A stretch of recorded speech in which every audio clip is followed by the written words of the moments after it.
Hey guys, I know I haven't made a video about my gaming rig in a while. There's going to be an upgrade I'm going to do here. I want to show you actually upgrades I have actually made, but I never really bothered to make a video about. So you can kind of make out here. I bought an SSD, 128 gig SSD. I have to tell you, this thing is awesome. It makes a day and night difference when you're using your computer. Let's see, what else have I bought? I bought a sound card, which you can kind of make out there. It's the HT Omega Striker Pro, I think it's called. And let's see, as you can see, it has gold-plated connectors, optical and coaxial out. Yeah, that's about it. Those two things, those two major things. I know some people have asked me, they said, you know that your i7 is outdated. Actually, it's not. The Core i7 2700K series, its default clock is only 100 megahertz faster. Everything else about it is exactly the same, and they both have the same overclocking ability. So, essentially, there's no point in buying the 2700K. So now, what I had bought, and this is something I thought about for a while, but finally got it, is this Thermaltake heatsink needs to go. It's a piece of shit. I don't like it. It's bulky. So we're replacing it with this. And let's turn on the light so you guys can see it. This is the H60 water cooling kit. It's a self-contained water cooling system that has a radiator and a water block. And the hoses are pre-attached, pre-filled. You never have to flush it. You never have to worry about it leaking. And it's guaranteed for 2 years. They used to have a 5-year warranty. Please excuse my dog. So yeah, we're going to put this in and I'll show you guys the finished result.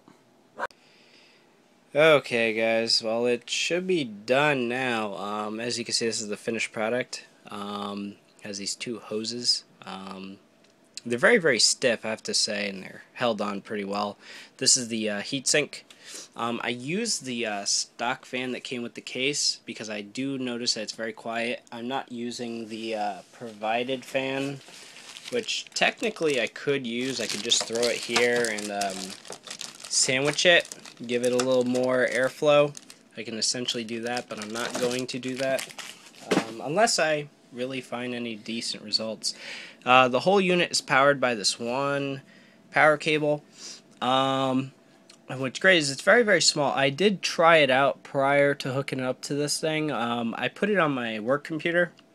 I just hooked up the power. I wanted to hear it. And it's very quiet.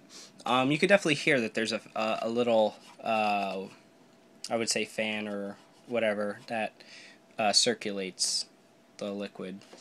So yeah, let's hope that, I mean, I have to say this is one bitch of a setup because I had to yank everything out to put that in. There's actually a back bracket you have to put on, and it's a pain in the ass because I had to tear the whole thing apart because this case sucks.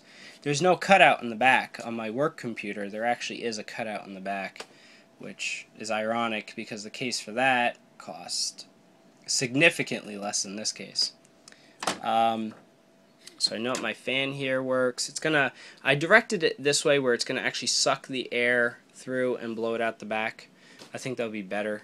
They recommend that you suck air through the back in and blow it in. I'm not going to do that. So let's see how this works. So let's hope this thing works. Okay, so running a Prime 95 test, which I ran prior to the, as you can see here. This is using SpeedFan.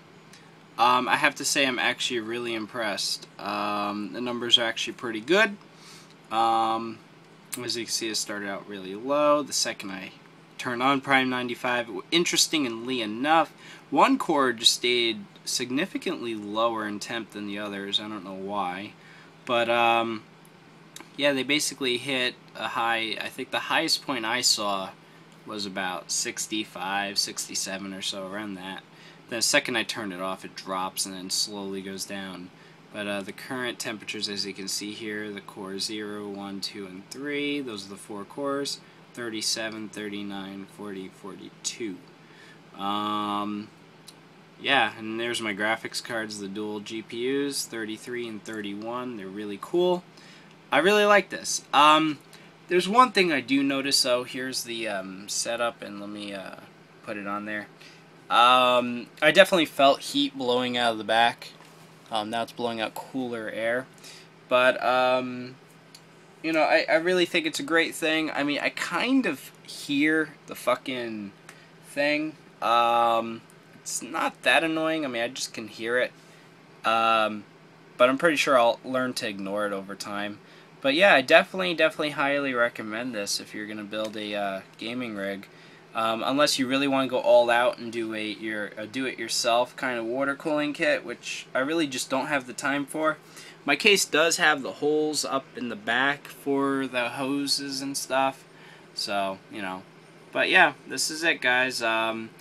Any future, from this point on, really, the only thing I can do to this rig to really improve it will be these 2 graphics cards. I'll eventually take them out and replace them with the 600 series when that comes out.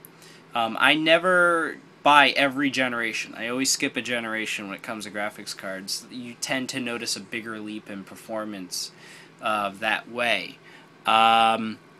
So look forward for that. So I guess this we'll call this basically Gaming Rig version 5.0. Any future version will just be graphics cards. I mean, the Core i7, in all honesty, I haven't never really pushed its limits. Plus, I can always overclock, and that's one of the great things about this water cooling kit, was it expands your overclocking abilities. So I definitely will do that in the future. So take care, guys. Look out for future content. Please rate my rig. Let me know what you guys think. I think, you know, it was well worth the effort. For those who are actually saying my thermal paste was a shit job, here's actually my heatsink. Wasn't that bad at all. So I don't know what you guys were saying that I was using too much paste. Looks fine to me. It wasn't overgorged. It wasn't bleeding to the sides. That, I would say, is a decent job. I also, by the way, a little side note here, this PlayStation 3 had a recent upgrade. I put a 19 blade fan in it, and it significantly made it quieter. Let me turn off the light here. So this machine is actually, I can now watch Blu-rays without hearing the fucking fan. It's amazing. Oh my god, you can actually do that now. I think Sony was retarded in switching out the fans to 15 blade. I mean, here it is. I have the 15 blade fan here. It's a piece of shit. I did buy the Tails Moon at first, but it was a piece of shit, making a lot of noise and was defective, so I returned it and just bought a gutted 19 blade from, I guess, some sort of 60 gig. So that one is working fine. So yeah, again, take care, guys. Look out for future content.